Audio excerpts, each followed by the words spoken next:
Allahumma salli ala sayyidina Muhammadin wa ala alihi wa sahbihi wa barik. Allahumma salli ala sayyidina Muhammadin wa ala alihi wa sahbihi. Allahumma salli ala sayyidina Muhammadin wa ala alihi wa sahbihi.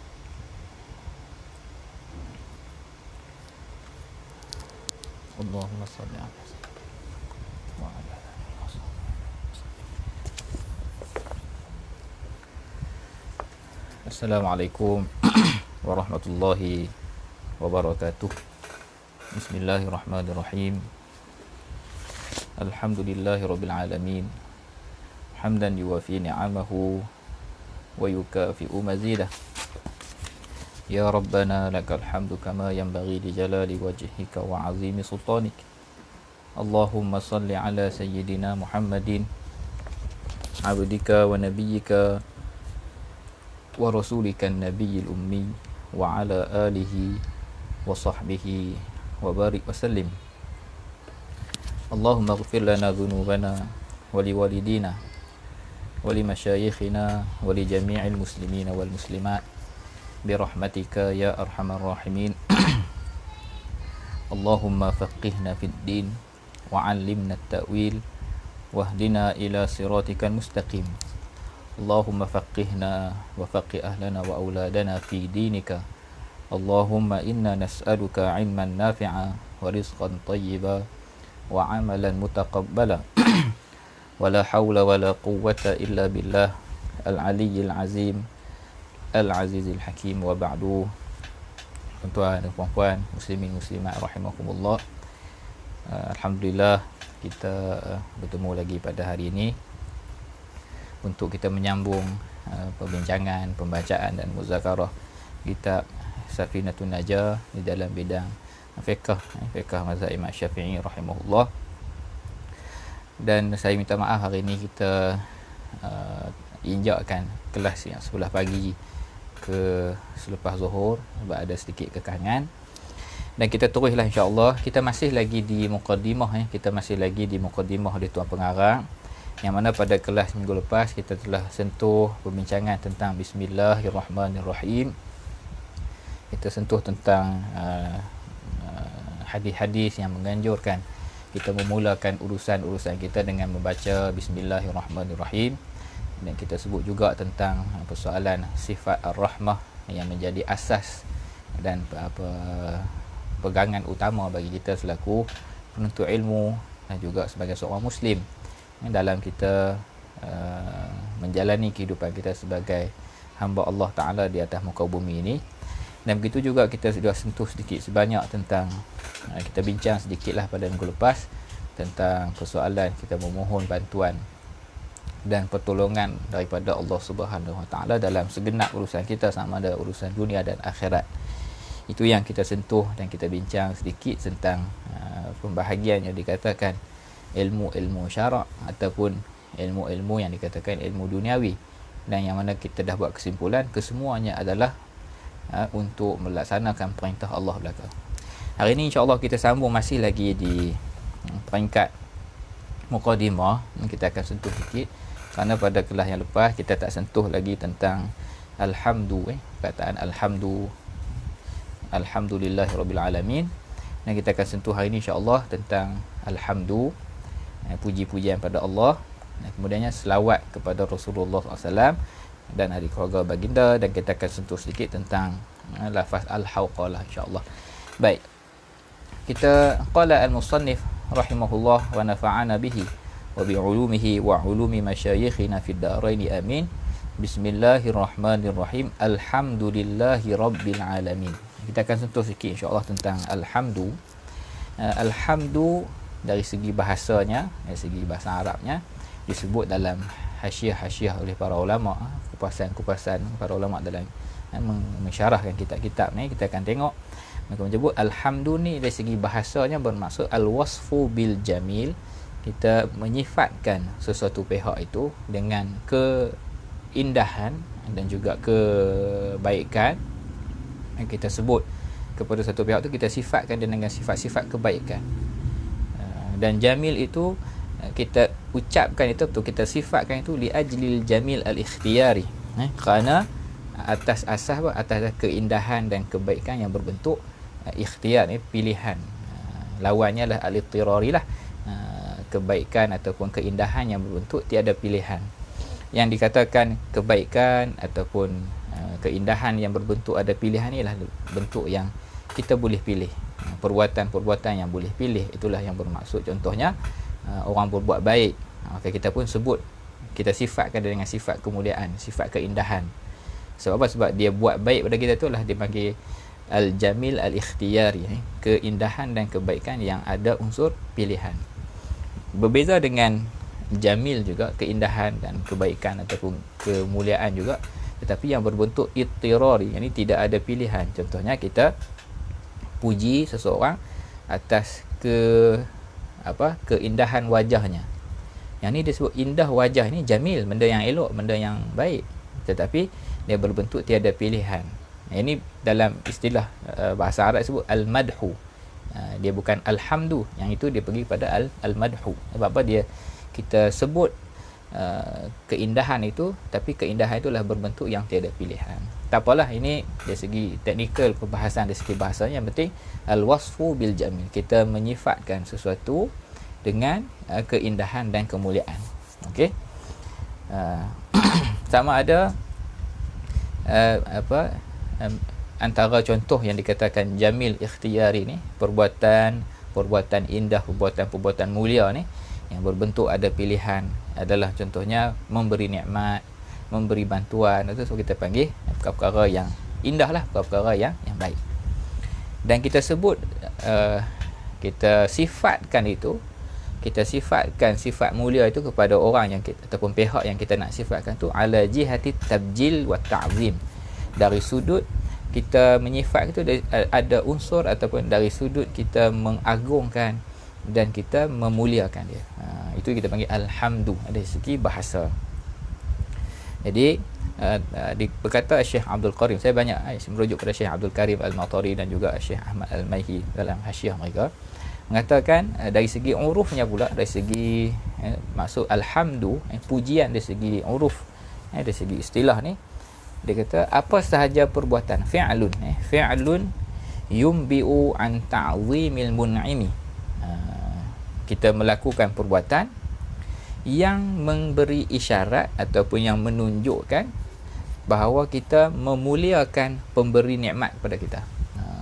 Tak kisahlah sama ada sesama makhluk ini ataupun yang kita bincang dari sudut kita sebagai hamba kepada Allah Ta'ala, maka apa saja perbuatan yang kita buat, berkata Syekh Ahmad Al-Maihi, dia kata tak kisahlah sawa'un bil lisan, perbuatan itu perbuatan yang datang daripada lidah, yang memberi isyarat kita ta'zim, kita mengagungkan pemberi nikmat kepada kita, ataupun mahabbatan bil jinan, ataupun perbuatan itu adalah kasih yang ada dalam hati kita terhadap pihak yang memberi nikmat. Itu kita perbuatan dengan hati, ataupun perbuatan dengan anggota tubuh kita lah, kita rokok, kita sujud dan sebagainya. Perbuatan itu yumbi, memberi isyarat, menunjukkan kepada ta'zimnya kita, mengagungkan kita, perbuatan kita mengagungkan al-mun'im, pemberi nikmat kepada kita, bisababi in'amihi alaina au ala ghairina, disebabkan nikmat yang Allah Ta'ala beri pada kita ataupun beri kepada selain daripada kita. Jadi ini yang dimaksudkan dengan alhamdu, puji-pujian. Jadi puji dari segi urufnya bukan sekadar dengan lidah, tetapi apa sahaja perbuatan, sama ada perbuatan itu dengan lidah, sama ada perbuatan itu dalam hati kita, ataupun perbuatan itu dengan anggota tubuh, tetapi semua perbuatan itu menunjukkan kita memuliakan, kita mengagungkan yang memberi nikmat kepada kita ataupun yang memberi nikmat kepada selain daripada kita. Itulah yang dimaksudkan dengan alhamdu. Ini kita puji, puji-pujian bagi Allah. Jadi kenapakah disebut alhamdulillah, hanyalah bagi Allah. Lam kat sini sebut lam, disebut dalam ala wajhil hasri, maksudnya khusus. Puji-pujian ni adalah, kalau kita tengok terjemah Jawi, puji-puji itu tertentu bagi Allah, maksudnya hanyalah kepada Allah Subhanahu wa taala. Yang ni saya kata kerana dari segi hakikatnya, apa sahaja kebaikan-kebaikan, apa sahaja nikmat-nikmat, apa sahaja keindahan-keindahan yang sampai kepada kita selaku makhluk Allah ini, sama ada melalui asbab manusia ataupun yang sampai secara langsung kepada kita tanpa melalui perantaraan ini, kesemuanya adalah daripada Allah Subhanahu Wa Taala. Kerana semuanya adalah dengan kurniaan dan perbuatan daripada Allah, maka selayaknya lah puji-pujian kita mengagungkan, kita memuliakan, kita nu'azzim, kita mengagungkan, kita mengangkat tinggi, membesarkan Allah ini, membesarkan dan memuji itu hanyalah dari segi hakikatnya hanyalah kepada Allah Subhanahu Wa Taala. Jadi itulah yang dimaksudkan dengan alhamdu. Kita sebut apa sahaja perbuatan yang dibuat oleh seseorang hamba itu dari sudut dia nak mengagungkan, mengisyaratkan kepada memuliakan dan mengagungkan pihak yang memberi nikmat kepadanya. Sebab itulah disebut ta'rif puji-pujian dari segi uruf ataupun istilah ini sama makna dengan syukur. Sama makna dengan syukur. Jadi bila seseorang itu dia bersyukur, apakah cara dia nak bersyukur di atas segala nikmat Allah? Bersyukur dengan 3 jalan. Syukur dengan cara lisan, lisan kita menyebut puji-pujian, menyebut kebaikan-kebaikan, menyifatkan pihak yang memberi nikmat itu dengan puji-pujian, maka itu dikira syukur dengan lidah. Kemudian syukur dengan hati, ini kita penuhkan hati kita, kita isi jiwa kita ni dengan kasih pada Allah disebabkan nikmat ke atas kita tadi daripada Allah Ta'ala. Dan yang ketiga, syukur kita dengan anggota tubuh, yakni anggota tubuh kita bergerak melaksanakan segala perintah dan tuntutan Allah Ta'ala ke atas diri kita. Maka itu juga menunjukkan kepada kita memuji dan mengagungkan Allah Subhanahu Wa Ta'ala. Jadi dia ada hubung kaitlah di antara syukur dan juga di antara puji-pujian dari segi istilah ataupun dari segi uruf. Jadi alhamdu kita ulang sebut, maksudnya kita menyifatkan sesuatu pihak yang ni dalam kita bincang ni dengan kita sebagai hamba kepada kita menyifatkan Allah Ta'ala dengan sifat-sifat keindahan, kita menyebut Allah Ta'ala dengan segala bentuk kebaikan di atas rasa syukur dan atas terima kasih di atas nikmat Allah kepada diri kita. Ini maksud alhamdu. Jadi dia berkait rapat puji-pujian ni dia berkait rapat dengan nikmat, dan juga dia berkait rapat dengan kemuliaan dan keagungan Allah Subhanahu Wa Ta'ala. Sebab itulah kita sebut puji-pujian pada Allah tu bukan sekadar nikmat yang Allah Ta'ala beri pada kita. Bahkan sekiranya tidak dilihat dari sudut nikmat itu sendiri pun, Allah Ta'ala tetap berhak di atas segala puji-pujian. Sebab apa? Sebab Allah Ta'ala lah yang memiliki segala keagungan dan segala kemuliaan. Zat Allah Ta'ala yang mulia itu sudah layak untuk dipuji. Bahkan sangat bahkan orang kata apa, sepatutnya selayaknya lah untuk dipuji. Lillahi Rabbil Alamin. Berkata Al-Imam Ibn Hajar Al-Haytami, yang dimaksudkan dengan Rabb, kita sebut lillah, hanyalah tertentu bagi Allah. Khusus puji-pujian ni hanyalah bagi Allah. Kemudian Tuan Syekh sebut tentang Al-Imam Ibn Hajar menghuraikan makna Rabb. Kita nak relatekan dengan lafaz Alhamdulillah. Lafaz Rabb dalam bahasa Arab, Rabbun, bermaksud Malik, pemilik. Begitu juga Imam Ibn Hajar menyebutkan maksud Rabbun adalah Sayyid, ini ketua ataupun kita kata penguasa ataupun penghulu. Kita guna maksudnya yang paling tinggi, yang menguasai ataupun menjadi ketua lah, ataupun yang menjadi pemilik. Begitu juga Rabbun dengan maksud muslih, yang memperelokkan, yang memperbaikkan, yang menjaga. Murabbi juga maksud Rabb, penjaga. Begitu juga Rabb bermaksud Khaliq, pencipta, yang mencipta daripada tiada kepada ada. Begitu juga Rabb juga bermaksud Al-Ma'bud, yang disembah. Jadi kesemua makna-makna yang agung ini, sama ada pemilik, sama ada penghulu, sama ada pemberi kebaikan, yang memperelokkan, yang memelihara, yang mencipta dan yang layak disembah ni, itu maksud perkataan Rabbun. Dan berkata Tuan Syekh kata, i'lam wujuhu tarbiyatihi ta'ala li khalqihi la yuhitu bihi ghairuhu subhanahu wa ta'ala. Dia kata sudut-sudut penjagaan, sudut-sudut pemeliharaan Allah Ta'ala terhadap alam ini, terhadap makhluk-makhluknya ini tidak diketahui dan tidak dapat dihitung oleh kita sebagai makhluk. Sudut Rabbun, sudut Allah Ta'ala menjaga, memperelokkan dan mengurus, mentadbir alam ini, mentadbir makhluknya ini, kita tidak akan dapat menghitung dan kita tidak dapat meliputi. Kenapa? Kerana tidak terhitung tarbiyah, yakni penjagaan Allah Ta'ala terhadap makhluk-makhluknya. Saya bagi contoh dua, tapi dua ni pun cukup untuk kita tarik perhatian kita. Saya kata contohnya tarbiyatuhu linnutfah, penjagaan dan penciptaan Allah terhadap benih dalam benih maksudnya anak dalam perut lah. Dan kita kena tengok alam ini, kita ada manusia, kita ada binatang pula ada macam-macam jenis binatang, ada yang di darat, ada yang di laut. Dan begitu juga manusia pula bukannya seorang, beratus-ratus ribu orang, kita bilion orang kan ni. Jadi setiap masa dan setiap ketika itu akan ada yang yang berlaku proses persenyawaan itu, dan terbentuklah janin dalam perut. Jadi cuba bayang, berbilion manusia, kemudian berbilion jenis binatang dan berbilion bilangan binatang, begitu juga berjenis-jenis binatang di darat dan di laut. Kesemuanya Allah Ta'ala yang menjaga setiap masa, pada setiap detik itu, penghasilan ataupun proses penjagaan persenyawaan benih tadi, sehinggalah dia matang dalam perut dan dilahirkan. Itu baru satu tarbiyah ataupun penjagaan Allah Ta'ala dari satu sudut. Bila saya kata dari segi tumbuh-tumbuhan, binatang yang hidup tadi, begitu juga dari segi tumbuh-tumbuhan, berapa banyak bilangan tumbuh-tumbuhan di atas muka bumi ini yang Allah Ta'ala lah yang jaga daripada start dia jatuh benihnya ataupun bunganya ke tanah, dan daripada situlah naik sikit demi sikit, tumbuh dan mengeluarkan buah-buahan. Saya kata daripada sudut dua ini saja, kita sebut tarbiyah penjagaan Allah Ta'ala pada dua sudut, saya kata kita sudah boleh lihat, kita boleh tengok hikmah daripada kesemua sudut penjagaan tarbiyah Allah Ta'ala terhadap alam ini. Kita akan boleh tengok kesemuanya itu akan menjurus kepada kita manusia.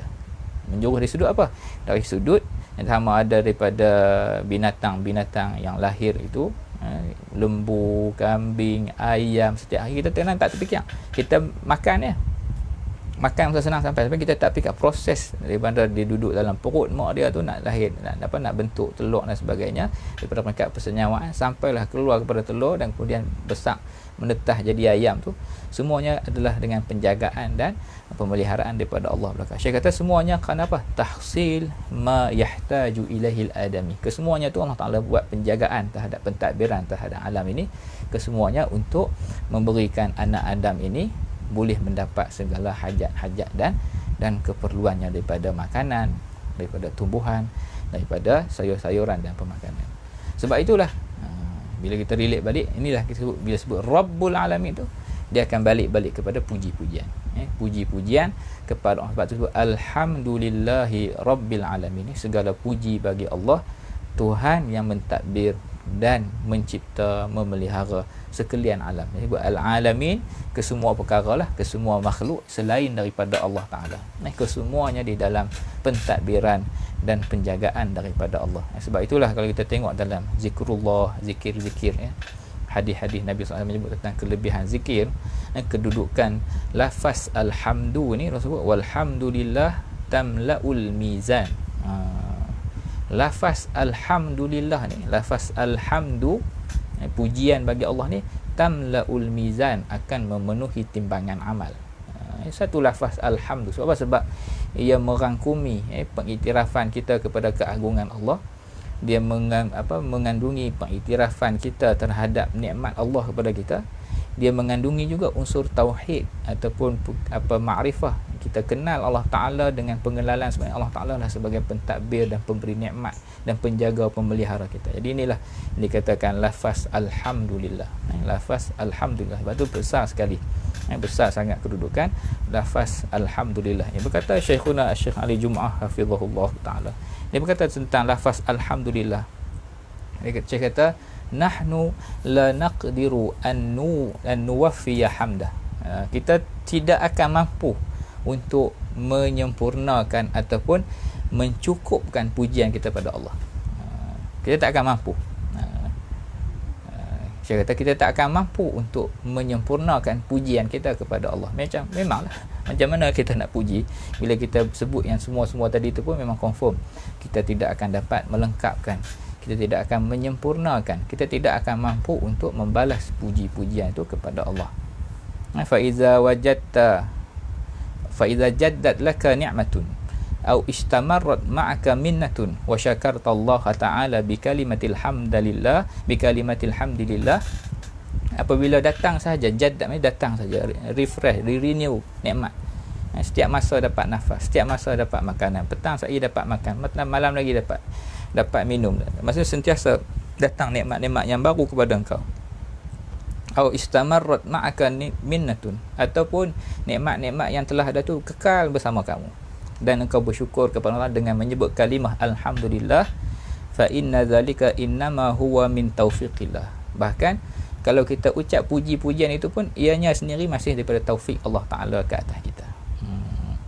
Saya kata, jadi bila kita sedar puji-pujian, ketaatan kita pada Allah juga adalah disebabkan taufik daripada Allah, nikmat yang zahir tubuh badan kita pun pemberian daripada Allah. Saya kata fa yanbaghi alaika hina izin, maka sepatutnya ke atas kamu ketika itu antahmadahu ala taufiqika, hendaklah kita puji lagi sekali pula. Puji Allah Ta'ala tadi, puji di atas nikmat. Selepas kita dapat nikmat, kita ucap alhamdulillah, kita ucap pun taufik daripada Allah. Maka selepas taufik daripada Allah tadi, kita kena puji pula Allah Ta'ala di atas taufik Allah Ta'ala kepada kita tadi.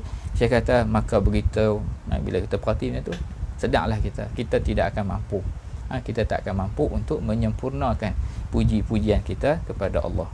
Sebab setiap semuanya, segala sudut semua tu, kesemuanya adalah nikmat dan kurniaan daripada Allah Ta'ala. Jadi ini masuk kita terbesar ni. Sebab itulah besar sekali puji-pujian kepada Allah Subhanahu Wa Ta'ala. Jadi kita dah terang tentang maksud alhamdulillah, kita dah terang juga maksud lillahi ta'ala, dan lillah tadi, dan kita dah terangkan maksud rabbul alamin. Wa bihi nasta'in ala umuri dunya wad din. Cuma saya nak tambah sikit. Ada faedah yang disebut oleh Imam Ibn Hajar. Berkata Imam An-Nawawi rahimahullah, yang ini disebut oleh Imam Abdul Karim Al-Matari juga. Imam Abdul Karim dalam hasyiah disebut, dia kata disunatkan di samping bismillah sebelum minggu lepas yang kita sebut disunatkan pada permulaan urusan-urusan yang penting, urusan-urusan yang mulia ni, untuk kita mulakan dengan membaca bismillah. Saya kata disunatkan, mustahab. Imam dia kata mustahabun, digalakkan, dianjurkan untuk kita memulakan dengan puji-pujian pada Allah ni. Yang pertama, bagi ulama-ulama, bagi orang-orang yang menulis kitab Ibtida'il Kutub, ketika kita mula menulis karangan, sebab tu khutbah, sebab tu tulisan kitab risalah, makanya kita akan mulakan dengan, selepas bismillah kita akan mulakan dengan alhamdulillah. Begitu juga Ibtida'i Kullid Durus, pada permulaan setiap kelas-kelas pengajian juga dianjurkan, disunatkan untuk kita mulakan dengan alhamdulillah. Disunatkan kita untuk mula dengan menyebut alhamdulillah. Begitu juga disebut oleh Imam Nawawi, disunatkan juga untuk kita inda qiraati talibin baina aidil muallimin, ketika seorang pelajar mula membaca di hadapan gurunya juga disunatkan, dianjurkan untuk kita mulakan dengan membaca alhamdulillahi rabbil alamin. Sebab tu biasanya pada permulaan pengajian, sama ada guru yang mengajar ataupun murid yang nak membaca, ataupun qari yang nak membaca, itu muqri tadi, dia akan sebut bismillah wassalatu wassalam, bismillah walhamdulillah wassalatu wassalamu ala sayyidina rasulillah.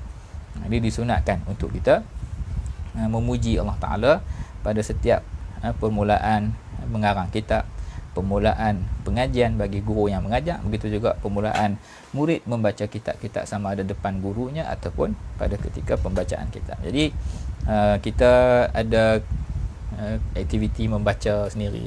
Jadi apa salahnya ketika kita mulakan membaca tu, walaupun baca bersendirian, kita mulakan dengan tiga ni, bismillahirrahmanirrahim, bismillah walhamdulillah wassalatu wassalamu ala sayyidina rasulillah, dan kita masukkan sekali dengan doa kepada pengarang kitab yang kita baca. Baik, selesai tentang lafaz alhamdulillah, wa bihi nasta'in ala umurid dunya waddin.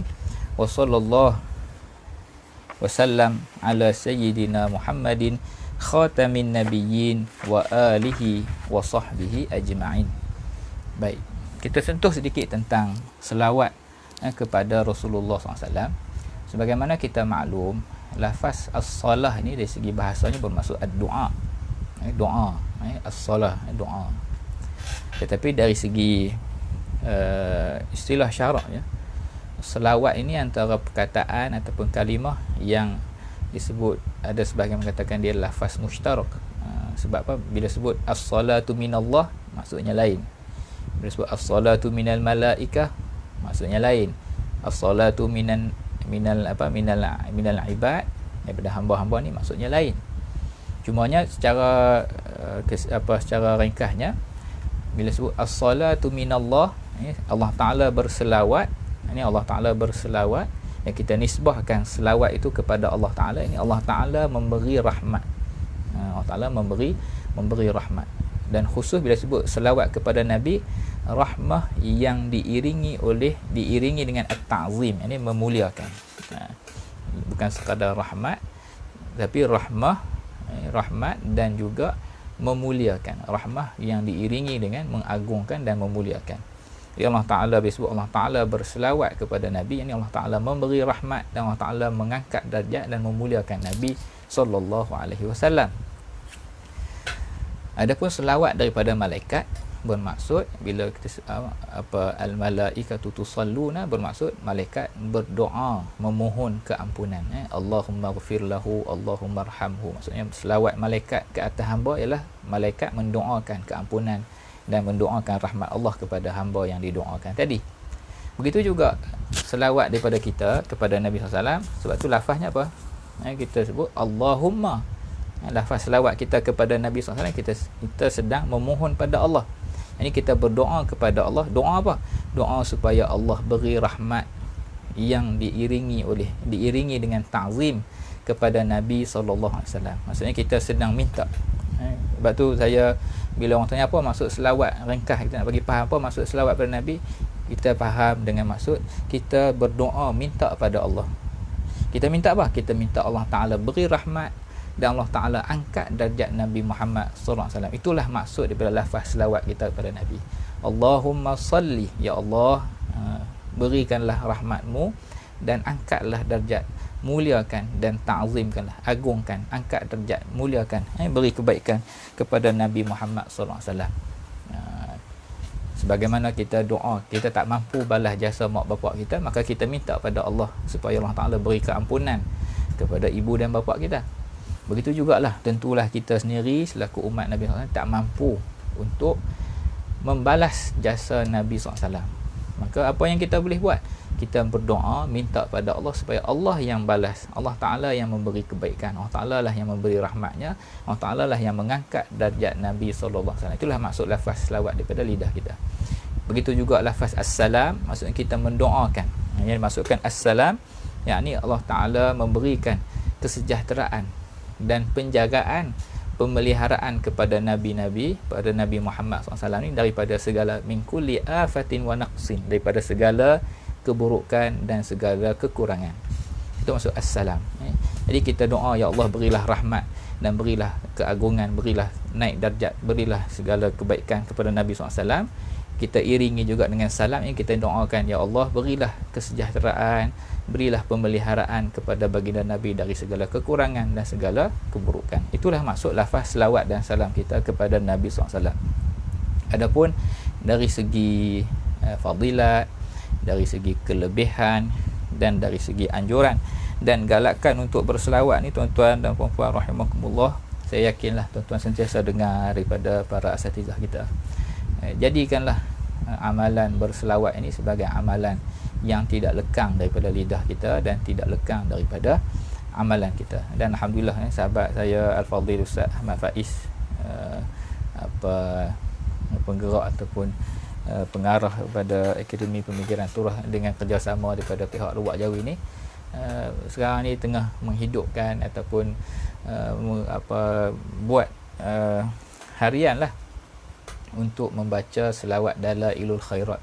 Sebab apa? Sebab kita nak hidup dan kita nak suburkan semula dalam masyarakat kita ini amalan berselawat kepada Nabi SAW, dan kecintaan untuk kita berselawat kepada Rasulullah SAW. Cukuplah hadis yang disebut oleh Rasulullah SAW, barang siapa yang berselawat, man shalla alayya salatan wahidah, barang siapa yang berselawat ke atasku dengan satu selawat, sallallahu alaihi biha asyra, Allah Ta'ala akan berselawat kepadanya. Yang ni Allah Ta'ala akan beri rahmat. Kalau kata kita ni Allah Ta'ala berselawat ke atas kita, apa maksudnya? Allah Ta'ala akan beri rahmat. Allah Ta'ala akan beri rahmat. Maksud dalam rahmat tu termasuklah segala, bila kata rahmah ini kalimah yang jami'ah, kalimah yang pendek tetapi mengandungi makna yang luas. Dalam itulah ada hidayah, dalam itulah ada maghfirah, dalam itulah ada al-barakah, dalam tu lah ada at-taufiq, dalam tu segala benda yang kebaikan ini akan diberi kepada kita dengan keberkatan satu sahaja lafaz selawat kepada Nabi sallallahu alaihi wasallam. Saya ingatlah ni antara yang saya belajar dengan guru-guru dan juga belajar daripada Al-Azhar Al-Syarif, para ulama. Kita sibuk macam mana pun baca kitab usul fiqh, kita sibuk macam mana pun baca kitab fiqh, baca kitab mantik, baca kitab akidah, di hujung kelas tu biasanya kita akan tutup dengan sama ada baca qasidah, puji-puji Nabi SAW, ataupun kita akan baca burdah, ataupun kita akan ada madih lah, puji-pujian secara ringkas, dan ditutup dengan berselawat kepada Nabi SAW. Jadi kita letakkanlah, dan akhir zaman ini kita berada pada macam-macam ujian dan macam-macam cabaran. Salah satu yang akan memelihara kita dan memelihara ahli keluarga kita lah dekatnya kita dengan Nabi SAW. Sama ada dengan kita mempelajari tentang Nabi SAW daripada kitab-kitab sirah, kitab-kitab syamil. Begitu juga kita ikat dengan amalan berselawat. Kita hidupkan amalan berselawat sama ada secara individu dan secara bersama-sama ahli keluarga ni, dengan mana-mana sirah, mana-mana lafaz selawat yang kita dapat amalkan. Dan antara yang insya-Allah kita cuba hidupkan adalah kita akan hidupkan dengan menghidupkan bacaan selawat Dalailul Khairat, Al-Fadil penasihat Ruwaq Jawi juga, Syekh Nazrul Nasir juga menjalankan. Begitu juga Al-Fadil Syekh Ruwaq kita, Fadil Sahirun Nizam, pada hari Jumaat menjalankan aktiviti berselawat. Kita nak hidupkan insya-Allah amalan berselawat kepada Rasulullah SAW. Moga-moga Allah beri kebaikan kepada kita dunia dan akhirat. Jadi maksud selawat kita ialah kita setiap kali kita lafaz itu, kita mendoakan supaya Allah Ta'ala beri rahmat dan angkat darjat Nabi SAW dan beri pemeliharaan kepada Nabi SAW daripada segala kekurangan dan juga segala keburukan. Allah Ta'ala angkat darjat Nabi SAW. Wassallallahu wasallam, kita dah terang dah selawat dan salam daripada Allah ala sayyidina Muhammadin khatamin nabiyyin, ke atas Nabi SAW penutup segala nabi, wa alihi, dan ahli keluarga baginda. Ahli keluarga baginda ini yakni kita ambil lah ta'rifan yang biasa disebut ialah ahli keluarga baginda yang tidak boleh menerima zakat. Ini ahli keluarga daripada isteri dan keturunan Rasulullah dan juga daripada mukminu Bani Hashim, disebut orang yang beriman dari kalangan Bani Hashim. Okey, itu maksud ahli keluarga baginda. Wa sahbihi, dan para sahabat baginda lah, para sahabat baginda radhiyallahu taala anhum ajma'in.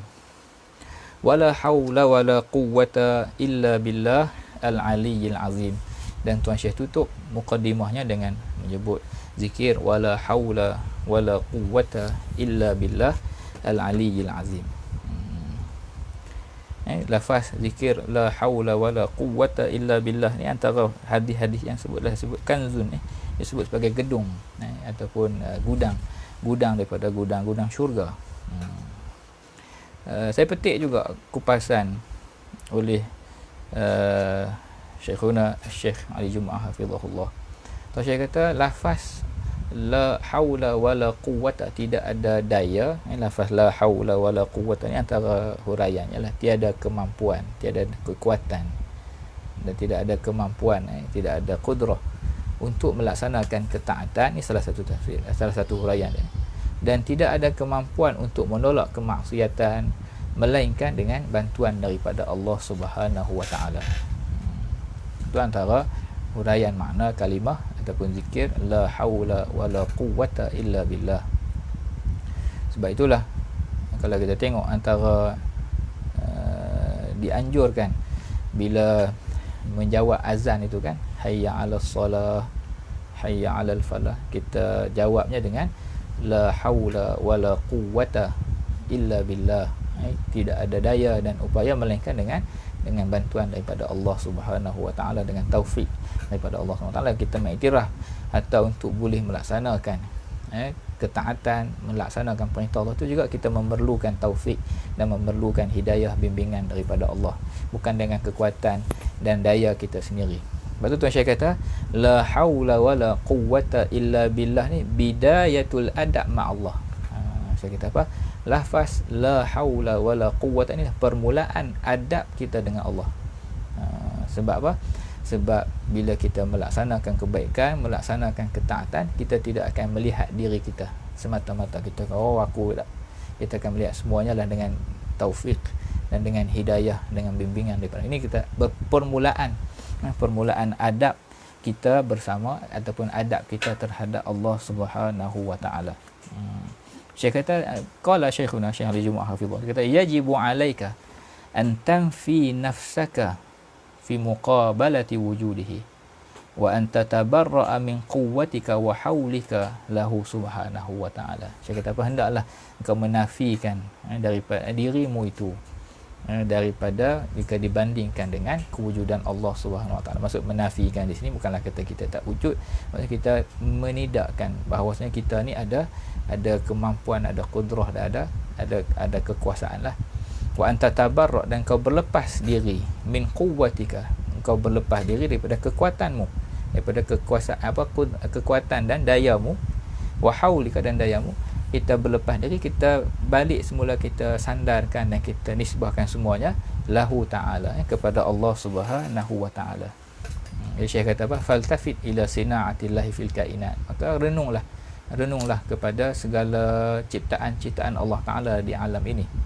Wala taltafit ila haulika wa quwwatika, dengan semata-mata kau berpaling melihat kepada kekuatanmu dan kepada dayamu, min dunillah, tanpa engkau menisbahkan, tanpa engkau memulangkannya kembali kepada Allah Subhanahu wa taala. Jadi inilah yang dikatakan permulaan adab kita dengan Allah Subhanahu wa taala. Jadi kita selesai beberapa kupasan dan beberapa huraian yang melibatkan mukadimah oleh tuan pengarang kita, dan insya-Allah pada kelas yang depan kita akan masuk faslun arkanul islami khamsatun dan juga faslun arkanul imani sittatun. Lepas tu barulah kita akan mula faslun alamatul bulugh sittatun. Alamatul bulugh salasah, alamatul bulughi salasatun. Jadi saya mohon maaf lagi, saya belum buat jadual tak apa nak stabil lagi, dan insya-Allah, dan satu lagi kita bergerak agak slow, perlahan, tapi insya-Allah lah kita tidaklah letakkan, macam saya selalu sebut, kita tidaklah terlampau nak speed untuk nak khatam kitab, tapi kita lebih kepada kita isi secara tidaklah terlampau berat, tidaklah terlampau ringan, tapi secara santai-santai. Moga-moga Allah Ta'ala beri kemudahan dan kebaikan. Jadi saya akhiri pertemuan kita untuk hari ini. Kita selesai peringkat muqaddimah, dah selesai. InsyaAllah kita sambung minggu depan faslun arkanul islami khamsatun. Wallahu a'lam. Aqulu qawli hadza wa astaghfirullahal azim li wa lakum, wa sallallahu ala sayyidina Muhammad wa ala alihi wa sahbihi wa sallam, walhamdulillah rabbil alamin. Kita tutup dengan selawat insya-Allah. Allahumma salli afdala salatin ala as'adi makhluqatika sayyidina Muhammadin wa ala alihi wa sahbihi wa sallim adada ma'lumatika wa midada kalimatika kullama dzakaraka dzakiruna wa ghafala an dzikrihil ghafilun. Terima kasih tuan-tuan dan puan, jazakumullah khairan. Wassalamualaikum warahmatullahi